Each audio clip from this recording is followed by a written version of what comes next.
sono Ellis e oggi parliamo di drammi cinesi. Oggi parliamo di un dramma cinese del 2023 che si è concluso da poco. Il titolo è The Love You Give Me, l'amore che mi dai. Sono 28 puntate, che ve lo dico già da subito, sono troppe per il tipo di storia e per come è stata sviluppata, e andiamo a vedere adesso la trama. Allora, i due protagonisti si rincontrano, i due protagonisti intendo ovviamente lui e lei, si rincontrano dopo 5 anni dalla fine della loro storia.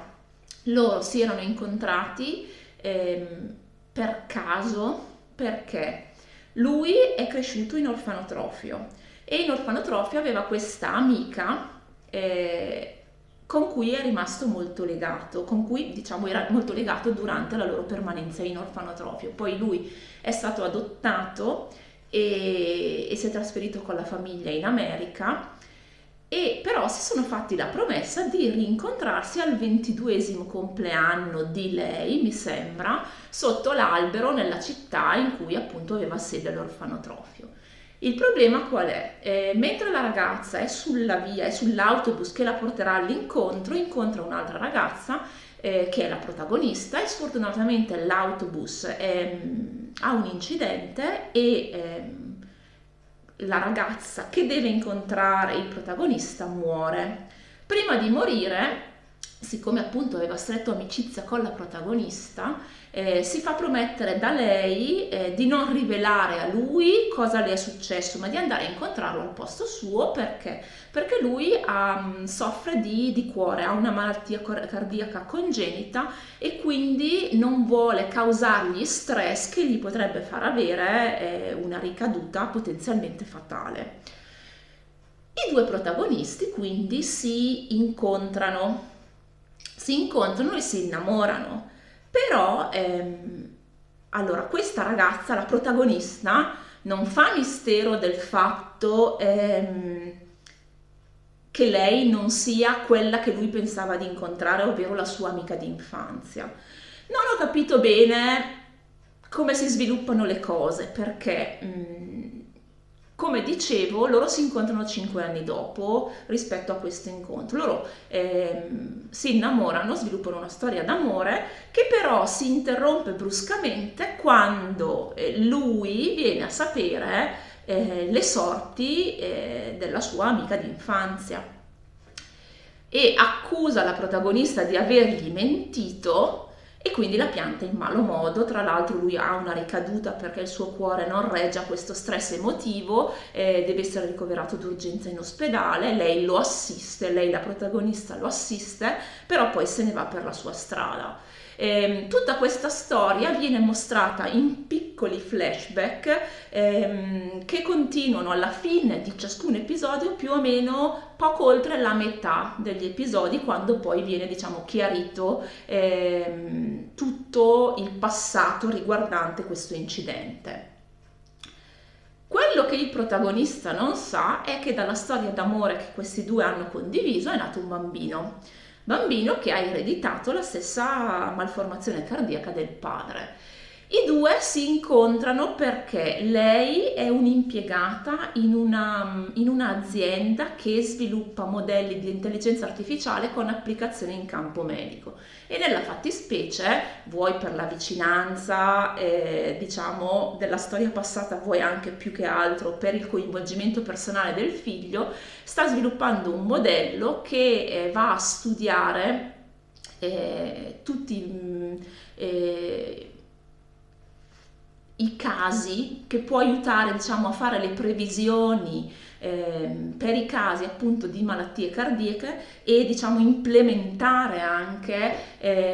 la tempestività dell'intervento medico. Lui invece è un investitore che è interessato a acquisire una posizione di rilievo in aziende appunto in questo campo. Ci sono due aziende grandi che stanno, grandi, no, non grandi perché l'azienda in cui lavora la protagonista non è proprio grandissima, però diciamo che ci sono due aziende che si competono un po' questo investimento. L'azienda appunto dove lei lavora, ma anche un'altra da cui lei è stata cacciata perché è stata vittima di molestie da parte del titolare, che però è riuscito a farla franca perché ha rigirato un po' la frittata e ha detto che lei aveva cercato di sedurlo e poi dargli la colpa, di fatto scacciandola dall'azienda e costringendola a ripartire, se vogliamo, da zero. Dicevo, questi due si rincontrano e il tizio, il protagonista, ci mette poco a capire che il bambino che sempre gira attorno alla sua ex fidanzata è suo figlio, e quindi cerca di recuperare il tempo perduto, perché la cosa ovviamente, nonostante i due si siano lasciati male, gli fa ovviamente piacere. Con questa vicinanza che dapprima passa attraverso un tentativo neanche troppo nascosto di proprio comprarsi un po' l'attenzione, perché si manifesta questo tentativo di vicinanza di lui soprattutto attraverso l'elargizione di doni materiali che ovviamente attirano l'attenzione di questo bambino che ha 4-5 anni. E pian piano però lui, nella vicinanza col figlio e con lei di conseguenza, si rende conto che è innamorato, è ancora innamorato di lei, è sempre stato innamorato di lei e la cosa non è mai cambiata, e per lei più o meno la stessa cosa. Se non fosse che ovviamente abbiamo l'equivoco, anzi gli equivoci, perché questo tentativo di lui di avvicinarsi, ripeto, dapprima di avvicinarsi al figlio, dicevo dapprima in maniera molto sul materiale più che sul fisico, cioè sta anche con lui, passa del tempo con lui, però si vede che proprio lo vuole dargli tutto quello che lui non ha avuto. Ripeto, lui è cresciuto in orfanotrofio, quindi comunque l'esperienza dell'abbandono l'ha vissuta in prima persona e non vuole che le esperienze negative che lui ha passato, sia appunto per l'abbandono dei genitori e l'esperienza in orfanotrofio, sia per il fatto di essere stato un bambino malato e quindi spesso magari anche deriso dagli altri bambini, non vuole appunto che queste esperienze vengano vissute dal figlio, e il suo modo per colmare o per cercare di arginare questo tipo di esperienze dolorose nel figlio è con l'intervento materiale. Poi ripeto, c'è anche fisicamente, non è solo tra virgolette un tentativo di comprare l'attenzione del bambino, però all'inizio sembra un po' così, intervenendo secondo me anche un po' a sproposito, perché cerca di fare il re della festa che arriva con doni mirabolanti e va un po' anche a minare l'autorità della madre, che invece ha dovuto far nascere e crescere questo figlio per 5 anni da sola, figlio tra l'altro, vi ricordo anche qui, con la malattia cardiaca. E quindi c'è già in una situazione comunque particolare che l'ha messa comunque a dura prova. Dicevo, gli equivoci. Il primo equivoco è quando lei, quando già ormai le cose tra di loro sembrano lentamente distendersi, lei scopre un documento sulla scrivania di lui in cui c'è una pratica per la richiesta dell'affidamento esclusivo, e quindi ovviamente sbrocca perché crede che lui le voglia portare via il figlio. Il problema qual è? Che sia in questo sia nel secondo equivoco, che si verifica poco tempo dopo, quando arriva sulla scena il fratello biologico della ragazza amica del protagonista che lui ha incontrato in orfanotrofio, che la accusa lei di essere la responsabile della morte di sua sorella. Di nuovo il protagonista, che in realtà non la accusa di nulla, ma semplicemente vuole avere un pochino più di delucidazioni su come siano andate effettivamente le cose, perché di fatto loro di questa cosa poi non ne hanno mai parlato in maniera aperta. Ecco, equivoco 1 con l'affidamento, equivoco 2 con il chiarimento della situazione dell'incidente dell'autobus. Cosa succede? Malinteso ovviamente, lo scrittore che vuole mettere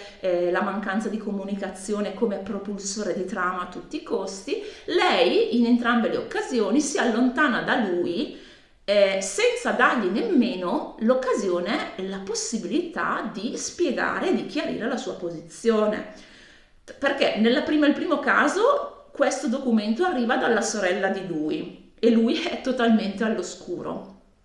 Capisco la sua reazione di rabbia, la reazione della protagonista di rabbia e di spavento anche di fronte a una prospettiva, alla prospettiva di perdere il figlio. Però dopo un attimino, dopo diciamo la prima reazione istintiva, calma un attimo i tuoi nervi e cerca di capire che cosa sta succedendo. E stessa cosa nella seconda situazione, nel secondo equivoco, quando lei poi lo accusa di non averle fondamentalmente mai creduto riguardo alle circostanze dell'incidente, anche perché fondamentalmente non ne hanno mai parlato, di nuovo prende le distanze da lui senza dargli minimamente l'occasione di spiegare il suo punto di vista. Entrambi gli equivoci vengono praticamente risolti dall'intervento, dalla malattia di lui, che in entrambi i casi mi sembra sicuramente nel secondo peggiore, quindi lei si precipita al suo capezzale perché, ripeto, lei comunque è innamorata di lui ancora, si è resa conto, e dopo essersi finalmente spiegati, riappacificati, aver proprio sciolto qualsiasi nodo di incomprensione, comunque troppo tardi rispetto a quello che avrebbero potuto fare, perché la tirano lunga in entrambe le occasioni, troppo. Dicevo, loro due si spiegano, affrontano poi il grande problema che riguarda lo scontro tra le due aziende di biotech, di biotecnologia, di queste applicazioni informatica con specializzazione nel campo medico, riescono a sistemare anche la situazione delle molestie dell'ex capo di lei, che è a capo appunto dell'azienda concorrente dove lei lavora, e si sposano e hanno un figlio e vivono tutti felici e contenti. Allora, in questo tipo di storia c'è forte la presenza ovviamente del figlio della coppia. Io personalmente non sono una fan dei drammi con i bambini. E non perché non mi piacciono i bambini, cioè non è questo il caso. Il mio problema è che spesso i bambini vengono scritti come dei piccoli adulti, con tutte quelle battute argute, con una conoscenza delle dinamiche interpersonali tra gli adulti, con una visione anche molto puntuale, spesso anche un po' disincantata di queste dinamiche, che non appartiene al mondo dell'infanzia, e che quindi diciamo suscita tanti sorrisi perché il bambino è la bocca della verità, però è anche vero che sì, tante volte i bambini fanno battute argute o osservazioni che vanno proprio a cogliere nel segno con una semplicità davvero disarmante, però non è che le fanno ogni volta che aprono bocca. Invece questo bambino qua, che ripeto si pone proprio nella scia del modo di scrivere l'infanzia in questo tipo di drammi, è proprio quello che capisce bene che i due genitori sono innamorati, vuole che tornino insieme a tutti i costi, fa i capricci quando non ottiene quello che vuole, però è tutto carino perché lui è un bambino. In realtà a me fa proprio mi dà proprio l'idea del cringe estremo, ecco, ed è per questo che io non sono una particolare fan dei bambini come personaggi principali nei drama, perché proprio vengono ridotti a uno strumento. Tant'è infatti che anche qua succede la stessa cosa, perché nel momento in cui, dicevo, 28 puntate, loro due ci mettono tipo una ventina di puntate a spiegarsi tra equivoci, malintesi e cose varie. Finché loro due non raggiungono appunto lo status di coppia stabile, il bambino è una presenza fissa, proprio preponderante quasi, e spesso ruba anche la scena con queste battute estremamente perspicaci. Nel momento in cui loro due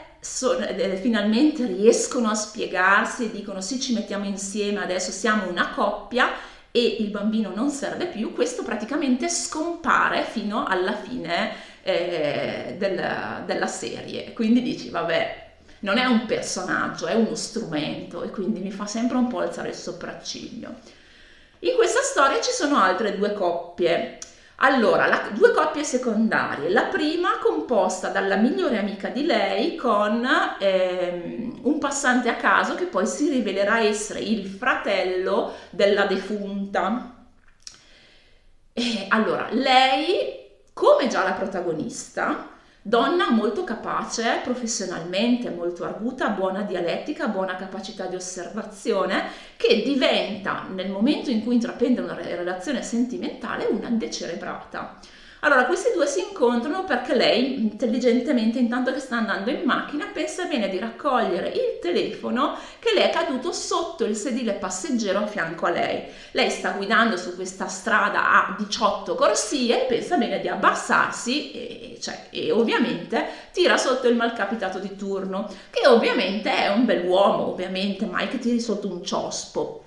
Va bene, tra i due proprio colpo di fulmine subito. C'è dello sviluppo, c'è anche un bacio. E lei a questo punto, dopo che c'è stato questo bacio, e dico perché il bacio non è un dettaglio, soprattutto in queste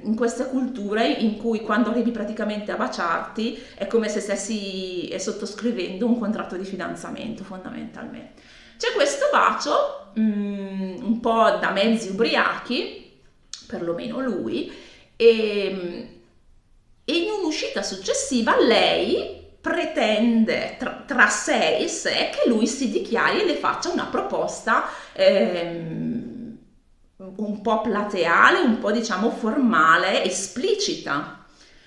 Lui invece ha detto ma basta, ci siamo baciati, quindi siamo praticamente già insieme. Quindi lei si incazza perché lui non le fa la proposta e poi si rincazza quando lui le dice ma scusami, ci siamo già baciati, per me tu sei già la mia fidanzata e decidi cosa vuoi, perché non è che puoi avere la botte piena e la moglie ubriaca, cioè. E quindi ecco, ci sono tutti questi siparietti qua in cui lei perde la sua capacità di raziocinio nel momento in cui entrano in campo i sentimenti, che fa un po' storcere il naso, perlomeno a me.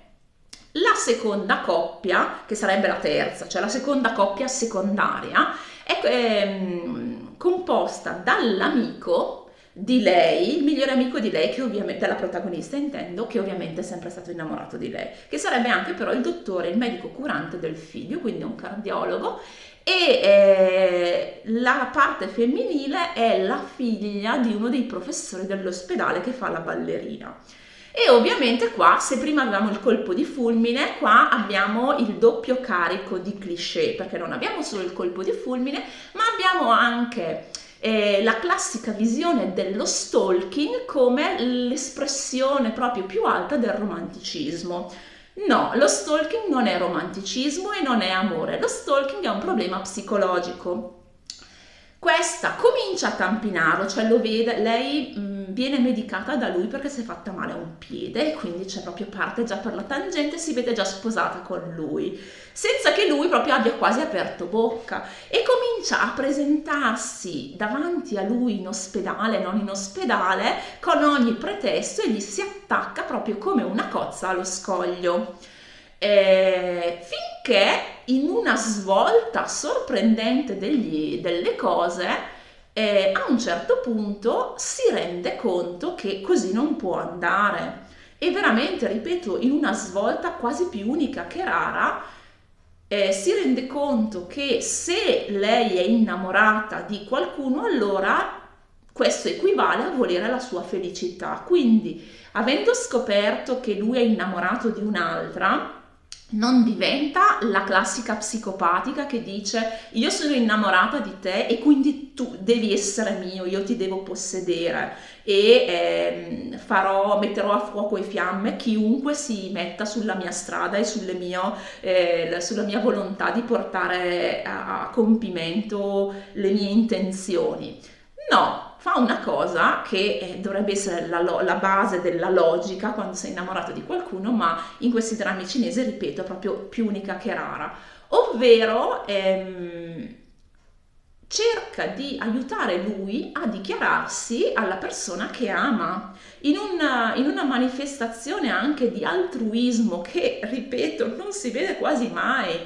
E gli spiega anche il perché dice tu devi a un certo punto affrontare i tuoi sentimenti, perché se questa persona è interessata a te, e spoiler, non lo è mai stata, se questa persona non è interessata a te, a un certo punto, cioè, ti metti l'animo in pace e continui per la tua strada. Se questa persona invece magari per un colpo di culo karmico ricambia i tuoi sentimenti, allora avete l'occasione di iniziare qualcosa di nuovo, che se te ne stai fermo con i tuoi pensieri chiusi fra te e te, non avrai mai modo di intraprendere. E se non fosse che appunto lei, questa ragazza, la ballerina, orchestra un incontro tra lui e la protagonista, e lui si rende conto in quel momento che sì, è stato innamorato della protagonista per 4 anni, però adesso sta pensando alla ballerina, e quindi i due, l'amico dottore e la protagonista, si spiegano, in un certo senso rafforzano anche la loro amicizia, perché non ci sono più intenzioni nascoste, barra sentimenti non corrisposti, ma c'è una chiarezza anche molto rilassante tra i due, e corre dietro all'altra. Se non fosse che l'altra dice sì, vabbè, allora non è che perché quella ti ha dato picche allora devi venire da me come seconda scelta, cioè va bene tutto, però un po' di amor proprio. E quindi se prima era lei che correva dietro a lui, adesso è lui che corre dietro a lei. Allora, bello il ribaltamento del ruolo, anche qua tirato un po' troppo lungo. Poi c'è da dire che entrambe le coppie secondarie comunque non hanno uno screen time eccessivo, ok? E questo da una parte è bene, perché si risparmiano tante scene estremamente infantili che di solito tendono ad emergere in questo tipo di narrazioni. Dall'altra però sono anche comunque abbastanza carine e rilassate, se togliamo la parte dello stalking, se torniamo alla parte dell'amica di lei che ha il rimbambimento momentaneo, comunque sono anche carine rispetto,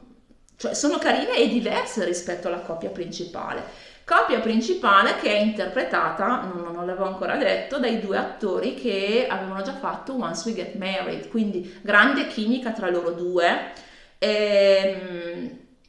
E allora la storia, secondo me, la trama, perlomeno per quanto riguarda il conflitto principale fra della coppia protagonista, ha delle premesse ben più solide del dramma precedente in cui loro due avevano recitato insieme. C'è anche molto più equilibrio fra i due personaggi, perché lei comunque è una persona molto competente, cioè proprio una tosta che sa il fatto suo, e